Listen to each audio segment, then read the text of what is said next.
Kita meminta izin wawancara buat tugas video mata kuliah manajemen yang diambil oleh Ibu Muamilah.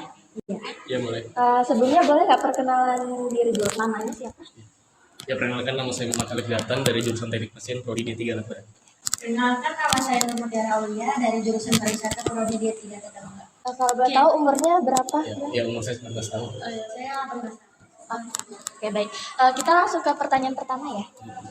Kira-kira Mbak sama Abangnya pernah nggak dengar tentang perusahaan Adam Air sama Sariwangi sebelumnya? Pernah. Nah, ya jadi itu mereka bangkrut karena gagal mengelola resiko ya. Nah, jadi menurut Mbak sama Abang ini mereka resiko yang muncul karena mereka bangkrut itu apa ya kira-kira? Masalah finansial. Ya mungkin kurang lebih sama sih, salah dari finansial sama ya. Oke, jadi kan tadi menurut Mbak sama Abang ini katanya terkait resiko operasional dan finansial ya. Ini saya punya pernyataan, jadi Mbak sama Abang cukup jauh benar atau salah. Nah, jadi perusahaan seperti Adam Air dan Sariwangi ini bangkrut karena tidak mampu mengelola resiko operasional dan finansial, sehingga keputusan bisnis mereka menjadi tidak stabil. Menurut Mbak sama Abang ini benar atau salah? Benar. Oke, baik. Mungkin saya lanjut pertanyaannya ya. Dari semua jenis risiko dalam organisasi itu kan dapat dihilangkan sepenuhnya jika manajemen bekerja dengan maksimal dan memiliki SOP yang lengkap. Dari pernyataan ini benar atau salah? Kalau dari sini salah. Salah ya? Oh, juga salah. Dan jadi alasan dari Mbak sama Abang apa nih? Bilang itu salah. Ya mungkin kalau dari saya jawabannya mungkin karena dari semua perusahaan sama industri pasti ada risikonya. Ya dari risikonya ya, sebenarnya juga sama-sama ya. Jadi ini saya ada pertanyaan lagi. Sebelumnya kan Mbak udah bilang dari bidang jurusan pariwisata dan abangnya dari jurusan mesin. Jadi ini dari masing-masing jurusan mesin kan menurut Mbak dan abang ini apakah ada risikonya? Kalau untuk risikonya pasti ada. Ya mungkin kalau dari jurusan saya mungkin safety sih yang paling pertama. Jadi adalah kayak praktek apapun itu kita selalu mengutamakan safety. Jadi untuk kayak atlet itu sudah disediakan. Oke, untuk saya kan dari jurusan Prodi D3 Tata Boga nih. Di situ pengolahan memasak lebih banyak menggunakan pisau kan. Jadi di situ lebih rentan untuk tangan, jika kita tidak berhati-hati pasti sering kena tangan gitu. Jadi lebih banyaknya di situ sih untuk resikonya. Dari Mbaknya mungkin itu adalah risiko operasional dan juga dari abangnya mungkin ada risiko keselamatan kerja ya di dalam jurusan. Baik, jadi sekarang kami bersama salah satu mahasiswa Politeknik Negeri Balikpapan. Bisa dikenalkan nama, umur, sama semester dan jurusan. Perkenalkan, nama saya Zeki Herlamung Trigantara. Saya dari jurusan Teknik Sipil, Prodi TKJJ semester 3. Baik, perkenalkan nama saya Dewi. Saya dari jurusan Pariwisata. Oh, baik. Jadi kita mau menanyakan soal pilihan ganda, ada 2. Ya. Kita langsung aja kali ya. Baik, pertanyaan pertama yaitu risiko terbesar kalau nunda-nunda tugas sampai deadline adalah A. Dapat nilai A karena tekanan adrenalin tinggi. B. Panik, begadang, dan kopi menjadi teman sejati. Yang C. Tugas selesai sendiri karena magic.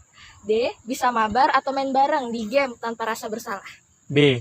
Panik, begadang, kopi jadi teman solusi. Menurut saya jawabannya yang B, yang panik, terus begadang, terus bisa jadi minum kopi terus jadi temannya kopi. Oke. Untuk pertanyaan kedua. Oke, baik. Untuk pertanyaan kedua adalah risiko karir kalau mahasiswa tidak pernah magang atau buat portofolio digital adalah A. Lulus tapi bingung kerja apa. B. Jadi CEO otomatis. C. Semua recruiter langsung DM LinkedIn kamu. D. Bisa kerja remote di Bali tanpa pengalaman. A. Lulus tapi bingung mau jadi apa. Jawabannya A, lulus tapi nggak tahu mau kerja apa. Oke, terima kasih banyak. Assalamualaikum warahmatullahi wabarakatuh. Perkenalkan, nama saya Mutiara Zahira dari kelas 2AP3. Perkenalkan, saya Linda Syafira juga dari kelas 2 AP3. Baik, jadi di sini kami sudah bersama salah satu narasumber kami dari salah satu dosen jurusan bisnis, Ibu Ina. Baik, Ibu. Mungkin saya langsung kasih pertanyaan aja ya, Bu. Baik, untuk pertanyaan pertama, menurut Ibu ini risiko terbesar yang dihadapi mahasiswa saat ini itu kira-kira apa? Apakah akademik, finansial, sosial, atau kesehatan, atau gimana? Oke, terima kasih atas pertanyaannya. Saya coba menjawab ya. Resiko terbesar yang dialami oleh mahasiswa saat ini di antara resiko akademik, finansial, dan juga resiko kesehatan, menurut saya yang paling berisiko yaitu adalah resiko akademik. dan juga resiko kesehatan. Nah, dalam ini adalah resiko kesehatan mental. Karena resiko akademik dan kesehatan ini keduanya saling berkaitan dan juga memberikan dampak di masa depan. Contohnya saya coba jelaskan ya. Yang pertama adalah resiko akademik. Nah, ketika mahasiswa itu sibuk di luar jam belajar, misalnya sibuk dengan kegiatan, lomba, aktivitas sosial lainnya, mereka akan terbengkalai untuk mengerjakan tugas-tugas karena terlalu sibuk di organisasi misalnya, atau bahkan part-time job. Nah, sehingga tugas yang dikerjakan itu tidak maksimal dan juga mereka tidak mendapatkan nilai yang optimal. Nah, yang kedua adalah risiko kesehatan mental. Nah, ini topik ini sangat menarik ya, apalagi seiring berjalannya waktu ya. Ada yang mendapatkan tekanan dari keluarga, dari lingkungan, dan juga faktor dari media sosial. Nah, ini juga mempengaruhi mental kita gitu ya. Contohnya ketika menjelang UTS ataupun UAS, timbul rasa cemas, timbul rasa khawatir, bahkan kita bisa menangis sendiri kayak gitu ya. Nah, itu adalah risiko kesehatan yang dihadapi oleh mahasiswa sekarang ini. Jadi saran saya sebagai dosen itu adalah, pertama coba kita tentukan skala prioritas. Tugas mana yang lebih dahulu yang harus dikerjakan. Terus untuk mengurai resiko beban tugas tersebut, maka tugas yang besar itu kita bagi menjadi bagian-bagian yang kecil. Nah, jadi lebih mudah untuk dikerjakan. Terus yang ketiga adalah coba kita bercerita kepada teman, kepada orang tua, dan juga atau bahkan kepada dosen walinya. Karena dengan bercerita akan mengurangi problem kita, masalah kita. Lalu yang terakhir adalah solusi terhadap risiko akademik dan risiko kesehatan itu, kita bisa mengurangi konsumsi media sosial yang tidak perlu. Nah, apalagi media sosial atau konten tentang perbandingan diri. Nah, itu saran dari risiko yang kita mahasiswa hadapi sekarang. Jadi untuk yang pertanyaan pertama itu kurang lebih ada dua ya, Bu, akademik dan kesehatan. Kalau akademik ini lebih kepada waktu dari mahasiswa itu sendiri di luar dari kampus yang nanti mempengaruhi nilai. Terus kemudian proses belajar. Terus kemudian yang kesehatan ini ke mental health, misalnya kayak pressure dari beberapa aspek.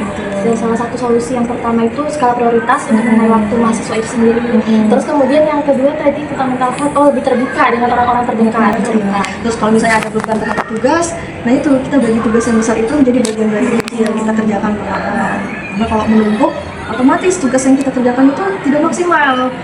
Nah, gitu, kita harus lebih optimal lagi. Jangan suka menunda-nunda. Betul. Jadi untuk pertanyaan keduanya dari saya yang memberikan Ibu. Tapi ini di dalam skala resiko keuangan di sebuah perusahaan. Jadi di sebuah perusahaan itu ada seperti resiko likuiditas, valuta asing, pasar, dan juga suku bunga. Nah, di dalam sebuah perusahaan itu menurut Ibu apa tuh resiko yang paling sering terjadi dan juga mengapa itu resiko tersebut itu bisa terjadi? Oke, baik. Di antara resiko likuiditas, suku bunga, dan juga kredit dan juga valuta asing, jadi menurut saya yang paling banyak dihadapi oleh perusahaan di Indonesia ini ya adalah resiko kredit. Nah, itu karena di perusahaan Indonesia, terutama di sektor perdagangan dan juga manufaktur, banyak yang menjual barang mereka melalui proses kredit. Nah, tapi untuk pelanggan juga banyak yang tidak mampu untuk membayar kredit itu, sehingga bagi perusahaan piutang menjadi membengkak. Nah, perusahaan juga yang harus menanggung risiko atau kerugian finansial dan juga operasional. Nah, itu contohnya ya, misalnya seorang distributor makanan ataupun minuman. Nah, dia memberikan waktu tenggak 30-60 hari kepada pelanggan yang tidak mampu membayar. Nah, kalau misalnya tidak bisa, piutangnya itu semakin membengkak. Nah, itu juga mempengaruhi model perusahaan yang terhambat. Nah, itu jadi resiko kredit menurut saya yang dihadapi oleh perusahaan-perusahaan di Indonesia. Berarti karena resiko kredit itu muncul karena mungkin banyak itu dipergunakan di Indonesia, dan juga karena adanya kredit ini mungkin dari pelanggan tuh banyak lah yang berminat, tapi kebanyakan juga sulit untuk mengalami kesulitan bayarnya, jadi otomatis piutangnya itu menjadi membengkak gitu ya. Jadi untuk pertanyaan ketiga ini menurut Ibu, kira-kira resiko apa sih yang sering sekali mahasiswa Gen Z seperti kita ini abaikan dan ternyata di masa depannya berdampak besar? Ya, ada sebenarnya beberapa resiko yang tidak disadari oleh mahasiswa, tapi sebenarnya itu berdampak di masa depan, apalagi saat memasuki dunia kerja. Yang pertama itu adalah resiko manajemen waktu. Nah, kesibukan mahasiswa saat ini karena zaman sudah berubah, sudah beda, yaitu terkait dengan media sosial. Ya, banyak yang terbuai dengan konten-konten yang ada di media sosial, sehingga mereka banyak menghabiskan waktu untuk scroll TikTok, Twitter, dan lain sebagainya, sehingga tugas yang diberikan oleh dosen itu tidak dikerjakan, mungkin dikerjakan tapi tidak maksimal. Nah, karena kurangnya manajemen waktu itu. Nah, jadi manajemen waktu itu juga penting untuk mahasiswa sekarang, sehingga dia bisa memanage waktunya, dia tahu kapan harus mengerjakan soal, ada waktunya untuk scroll TikTok, ada waktunya untuk senang-senang, have fun. Sebenarnya media sosial itu nggak buruk ya, baik juga, tergantung bagaimana kita menggunakannya. Jadi tergantung usernya, tergantung orangnya. Kalau misalnya kita cari konten-konten yang positif, bisa melalui media sosial itu juga. Jadi resiko manajemen waktu terhadap mahasiswa itu penting ya, apalagi itu berhubungan dengan masa depan pada saat memasuki dunia kerja, di mana pressure-nya itu lebih tinggi. Kuliah itu tidak ada apa-apanya, tapi dengan diharapkan di sini kalian mampu untuk mengembangkan diri, tidak hanya akademis saja, tetapi juga non akademis. Boleh ikuti organisasi karena itu meningkatkan soft skill kalian, meningkatkan leadership, meningkatkan jiwa leadership, kemampuan komunikasi, kemampuan kerjasama, adaptasi. Nah, itu yang dibutuhkan di dunia kerja nanti. Nah, jadi resiko manajemen waktu dan juga tingkatkan soft skill, nah itu adalah yang paling dibutuhkan untuk mahasiswa sekarang. Bisa di dalam kelas, bisa juga di luar kelas, soft skill itu didapatkan. Misalnya di dalam kelas, pada saat presentasi. Nah, pada saat presentasi kan kita menjelaskan kepada teman-teman. Nah, kita juga mengkritik punya teman-teman, sebagai pendengar kita juga mengoreksi punya teman-teman. Nah, itu kan bisa meningkatkan critical thinking kita. Sebagai presenter juga gitu, kita bisa mencoba menjawab pertanyaan teman-teman. Nah, itu juga bisa meningkatkan problem solving kita. Jadi asas soft skill itu dari sekarang. Komunikasi, leadership, critical thinking, dan juga problem solving. Nah, itu yang sangat dibutuhkan, dan itu tidak ada mata kuliahnya, ya kan? Nggak ada mata kuliah critical thinking, tidak ada. Jadi itu kita dapatkan secara kita harus pelajari juga. Nah, kita bisa dapatkan di dalam kelas melalui presentasi, dan juga bisa kita dapatkan di luar kelas ketika mengikuti organisasi ataupun misalnya punya pekerjaan dan lain sebagainya. Nah, skill-skill ini yang dibutuhkan di dunia kerja nanti. Baik, jadi yang tadi itu lebih ke manajemen waktu dan juga peningkatan soft skill ya Bu. Dimana manajemen waktu ini juga terkait sosial media, tapi sebenarnya sosial media itu tidak seburuk itu, cuma tergantung dari usernya, penggunanya. Terus kemudian peningkatan soft skill ini kan emang nggak ada mata kuliahnya ya, jadi emang kita harus cari cara sendiri untuk mencari, dan juga ini dihubungkan dengan manajemen waktu, dimana kita mencari soft skill ini bisa sambil belajar juga di kelas seperti itu. Langsung kesimpulannya? Baik, dari kesimpulannya untuk yang mahasiswa mungkin adanya resiko akademik dan juga resiko kesehatan. Dimana resiko akademik ini mungkin karena kita tuh kurang untuk bisa manajemen waktu, jadi sehingga tugas-tugas yang diberikan oleh dosen itu jadi terhambat.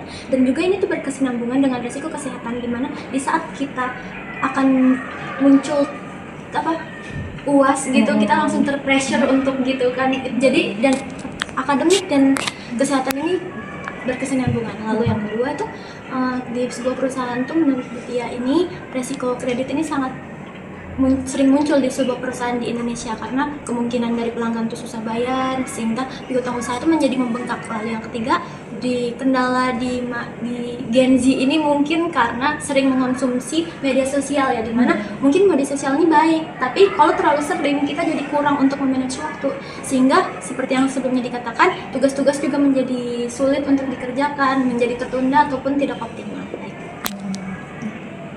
Baik, sekian wawancara dari kami. Terima kasih Mutia atas Terima kasih kembali waktunya. atas pertanyaannya juga. Terima kasih. Baik, berikut adalah kesimpulan dari hasil wawancara kami terhadap narasumber kami dari mahasiswa Politeknik Negeri Balikpapan dengan jurusan yang berbeda. Baik, jadi didapati bahwa mahasiswa sudah memahami adanya resiko yang terjadi itu tidak hanya di dunia bisnis saja seperti Adam R dan Sariwangi, melainkan juga di perkuliahan juga ada. Dan kegagalan ini sering sekali terjadi akibat adanya seperti resiko yang tidak dikenali atau tidak dikelola sejak dini. Oke, bagi mahasiswa, risiko itu muncul ada 3, yaitu dari pertama, kebiasaan menunda tugas, yang kemudian yang kedua adalah kurang disiplin, dan yang ketiga adalah tidak menyiapkan diri untuk ke jenjang kerja gitu. Jadi dari hal-hal kecil seperti ini akan berdampak besar di masa akan mendatang, seperti itu. Baik, oleh karena itu kita harus mengelola resiko dari diri sendiri, dimulai dari diri sendiri dengan melakukan disiplin, perencanaan, dan juga tindakan yang lebih terarah. Nah, memang resiko itu tidak bisa kita hilangkan, tapi kita bisa kendalikan untuk masa depan yang lebih baik. Baik, sekianlah hasil dari wawancara kami terhadap mahasiswa dan dosen Politeknik Negeri Balikpapan kami akhiri. Wassalamualaikum warahmatullahi wabarakatuh.